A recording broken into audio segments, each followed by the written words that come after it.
Dalam nama Bapa dan Putra dan Roh Kudus. Amin. Bapak Ibu yang terkasih dalam Kristus, selamat pagi. Tentang Abraham ada satu peristiwa lagi, yaitu tentang Sodom dan Gomora. Sodom dan Gomora itu tanah yang dipilih oleh Lot karena ada di lembah yang subur, sangat subur, dan dia mengandalkan pertanian.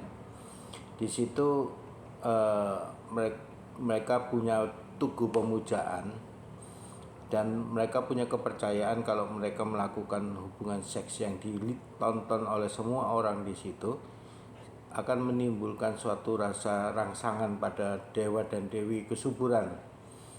Nah, akibat dari itu maka terjadilah seks bebas di dua kota itu. Nah, ini hal yang sangat menjijikkan bagi Tuhan, sehingga Tuhan akan menghancurkan semua orang yang ada di Sodom dan Gomora. Dan terjadilah tawar-menawar antara Tuhan dengan Abraham.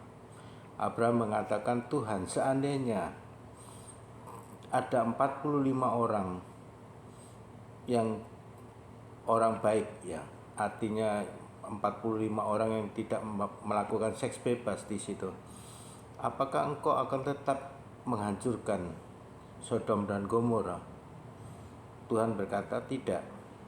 Seandainya hanya ada 45 orang saja, maka aku tidak akan menghancurkan Sodom dan Gomora demi 45 orang itu.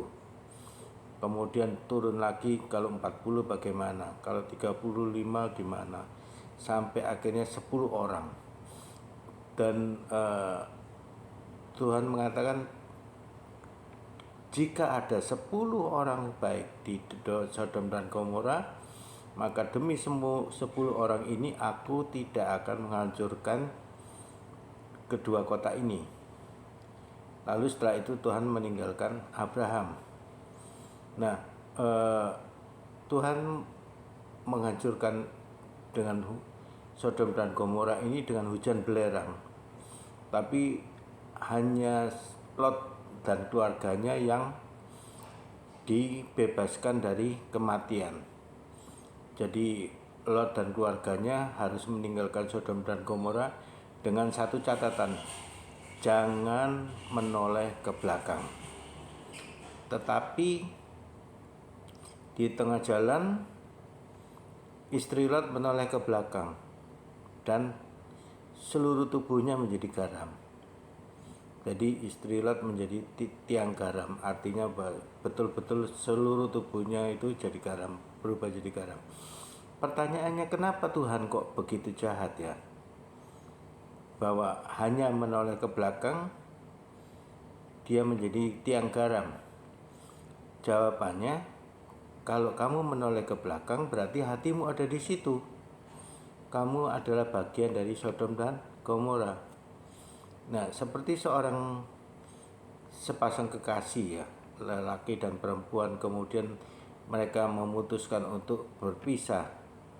Lalu mereka berjalan saling membelakangi. Maka kalau ada satu orang saja, entah dia lelaki, entah dia yang perempuan, menoleh ke belakang, berarti dia masih mencintai. Hatinya masih di situ. Nah, akhirnya hanya 3 orang yang lolos dari Sodom dan Gomora, yaitu Lot dan 2 anak wanitanya. Tapi suatu malam 2 anak wanita itu merencanakan untuk memperkosa bapaknya sendiri, yaitu Lot.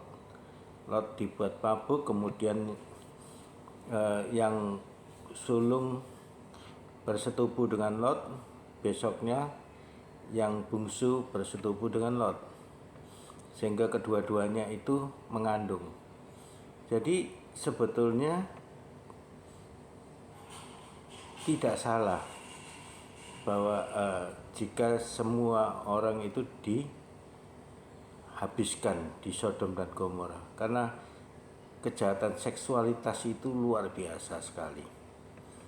Dia bisa menghancurkan semua kalangan, entah dia itu pastor, entah dia monsinyur atau uskup atau orang-orang suci, banyak sekali godaan yang paling besar adalah seks.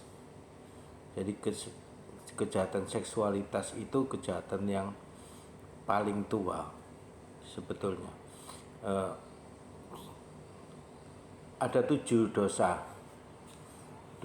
dosa pokok, yaitu bong, kibul, seri, mama, sombong, kikir, cabul, serakah, iri hati, marah, dan malas. Jadi bong, kibul, seri, mama. Nah, kenapa dikatakan 7 dosa pokok? Karena 7 ini ada di setiap orang. Dan kalau sudah ada di dalam dirinya dan tidak dikendalikan, maka dia akan menimbulkan dosa-dosa yang lain. Misalkan iri hati akan menimbulkan pembunuhan atau fitnah atau apapun. Dia akan merancang sesuatu untuk mencelakakan orang yang membuatnya dirinya iri, dan seterusnya. Dan salah satu di antara 7 dosa pokok itu adalah cabul.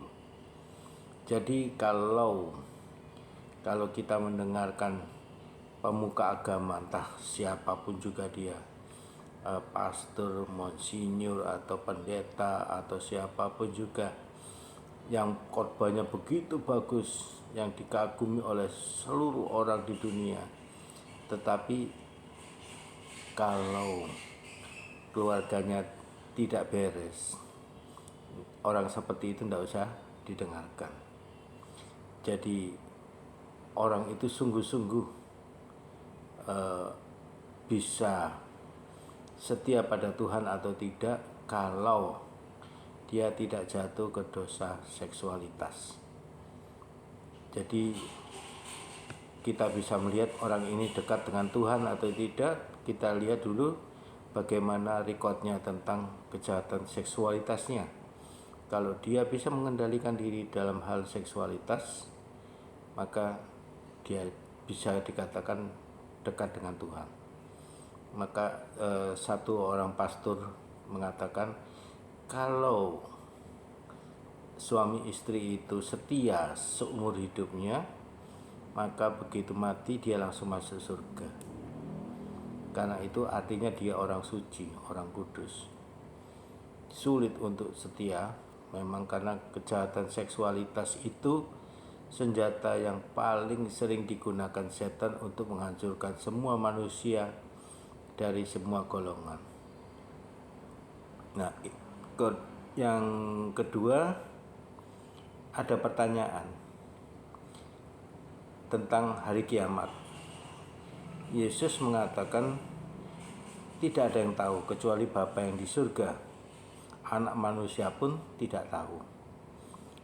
Nah, dari Sodom dan Gomora ini kita tahu sebetulnya kapan sih hari kiamat.